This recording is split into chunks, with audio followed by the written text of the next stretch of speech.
came here tonight to talk about dancing in prison, but as I practiced this talk, I saw the real prison was my own mind. I was trying to be professional as I represented my nonprofit while still being myself. I was trying to be funny, smart, and deep. If you look at this picture from our last Ignite rehearsal, I'm looking so pained as I try to squeeze my personality out in some authentic way. How many of us know the torture of trying to be someone we are not? Yeah! This pattern around trying to be someone I'm not is the same pattern I had to break when I became a dance teacher. I've been dancing since I was a little girl. I don't know who, what, or where I would be without dancing. It's been a lifeline for self-expression and a lifeline for dealing with my demons that told me I am stupid and incapable of learning anything left-brained. And here is what happened when I stopped dancing in my 20s for a decade, right? I was lost. I had no passion, purpose, or direction. I dropped out of college. I grew up my eyebrows. And then at 30 years old, I rediscovered dance and I started teaching. And I tried to fit into the Boulder dance scene by being spiritual and world groovy. And then I realized I'm a Long Islander. And I love the drama, the cheese, and the absurd. So when I stopped trying to be someone I'm not, and I let her lead, I whipped out Tupac and my freak flag. As I let myself be myself, my classes grew. And once I knew I could dance with my demons, I knew I could dance to be free in the most metaphorical, literal, existential box of them all, maximum security women's prisons. And I have found a freedom with these women, their freedom of expression and their freedom of having lost it all and knowing what remains is palpable. And I do not want to romanticize the prison population because some of these women have done some horrible things, but they are real and they are honest and they are without pretense.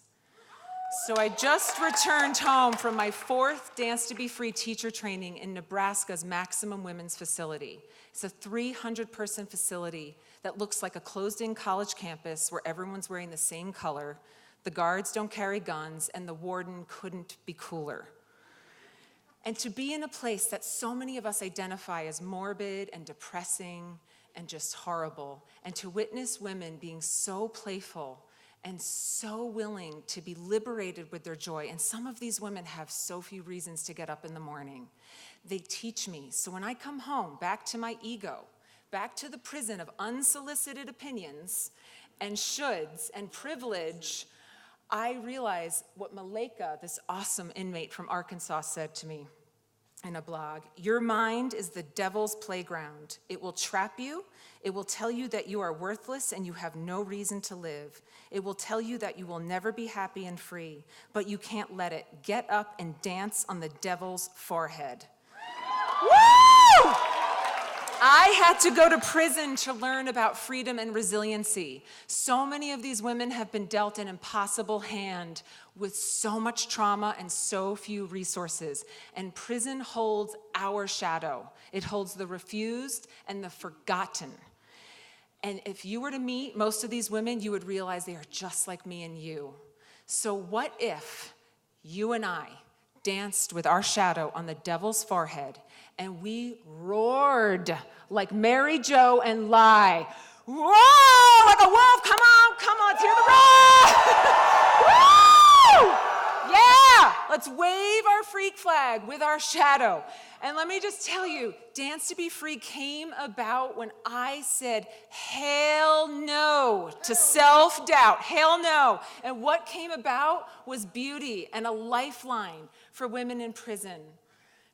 So, as our local and beloved Michael Jones said in a recent Facebook post, given I am of the less than 1% of people with my hue in Boulder, my friend Lucy asked how I cope. I told her I dance. It is one way. Over the last 20 years plus, I have lived in the exclusively affluent white environs of Santa Cruz and Boulder, taking the risk of looking crazy to maintain my sanity.